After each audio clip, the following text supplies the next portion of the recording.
everyone, and welcome back to another Blue Thumbs Consulting Aquaculture tutorial. Today we'll be going over water quality in an aquaculture system.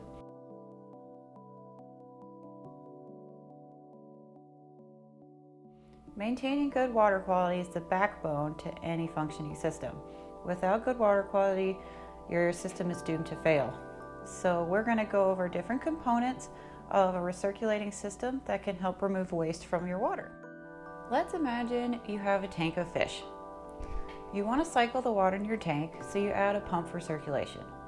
Depending on your density and the oxygen in your tank, this may keep your fish alive for a little while, but once you start feeding your fish, you're going to start running into problems. As you start feeding your fish, they will start creating waste. Now your system will start accumulating particles of food and fish poop in the water. These particles are known as suspended solids. Suspended solids can be very dangerous to fish. In excess, they can clog gills and be carriers for bacteria. Dirty clogged gills prevent the fish from breathing properly. When they don't get enough oxygen, they get stressed and can die if the levels get low enough. Bacteria will feed on the suspended solids and grow from the nutrients in the waste.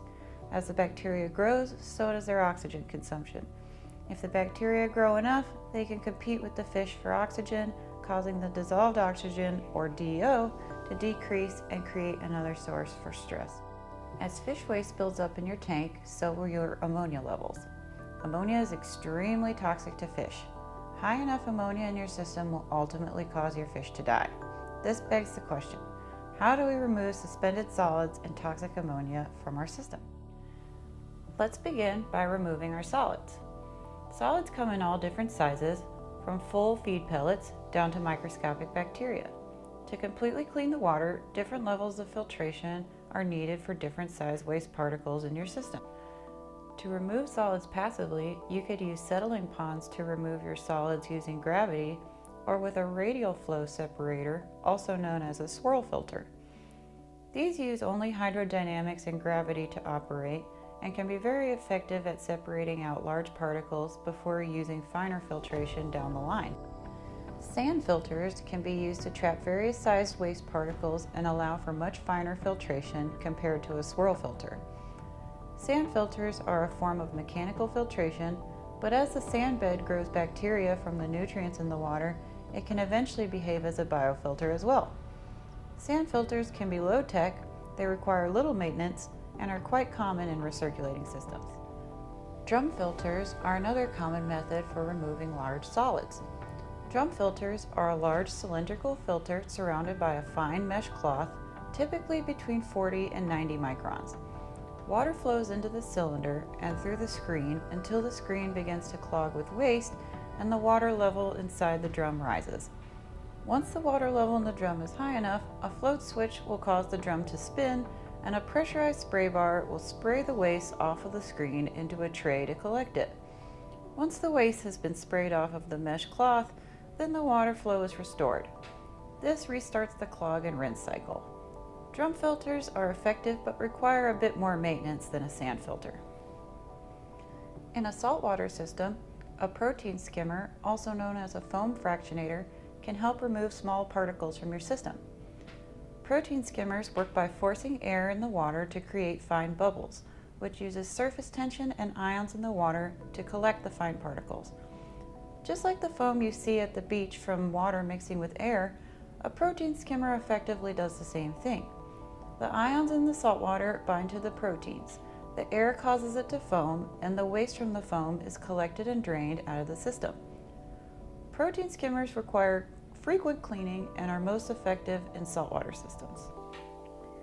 Now that you've added filters to your system to remove your solids, you notice that the water in your fish tanks look a lot cleaner. By removing the decomposing waste from your system, the dissolved oxygen in your tank is improved and the fish seem happier. What else do we have to worry about? Well, you still have the issue of ammonia building up in your system, especially when running a brand new system. Until you've established biofiltration, your system has no capacity to convert toxic nitrogenous waste like ammonia to a non-toxic form. Ammonia is a compound made of nitrogen and hydrogen, or NH3. Ammonia is a compound created by uneaten food and fish waste. NH3 is the unionized form of the molecule, so it can easily penetrate the fish's gills and kill them with even a small dose. The ammonia needs to be broken down before it can be safe for your fish to live in. The way to accomplish this is through biofiltration. Good biofiltration helps your NH3 break down through a process called nitrification. Nitrification is the process of breaking down toxic ammonia into non-toxic compounds. Biofilters often use a type of media with a large surface area to grow nitrifying bacteria. This type of bacteria takes a while to develop in your system, so it is always wise to develop your biofilter for a period of time before adding fish to your system. The ammonia essentially feeds the bacteria, and the bacteria make the ammonia harmless to the fish. We will cover more details about biofiltration and the nitrogen cycle in later videos. Now that you've added filtration to remove your solids and added biofiltration to reduce your ammonia, your system should start balancing out its waste levels. At this point, you have a RAS with an established biofilter. It is now safe to have fish because you have biofiltration reducing your ammonia and keeping the water non-toxic. To continue running your system optimally, it will require some maintenance.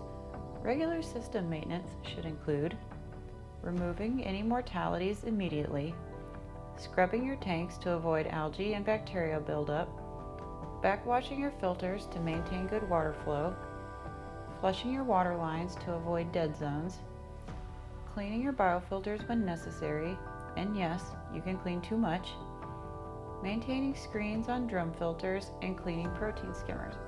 Also, you need to be checking your water quality parameters daily, such as pH, ammonia, nitrate, temperature, and salinity.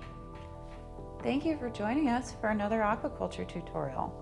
In our next video, we will be covering biofiltration and the nitrogen cycle. If you like our videos, please like and subscribe to our channel. You can also visit our website to see how we can help you with your farm operation or to offer educational workshops. With more aquaculturists in the world, there are more ideas. And with more ideas comes better practices. We'll see you guys next time. Best fishes!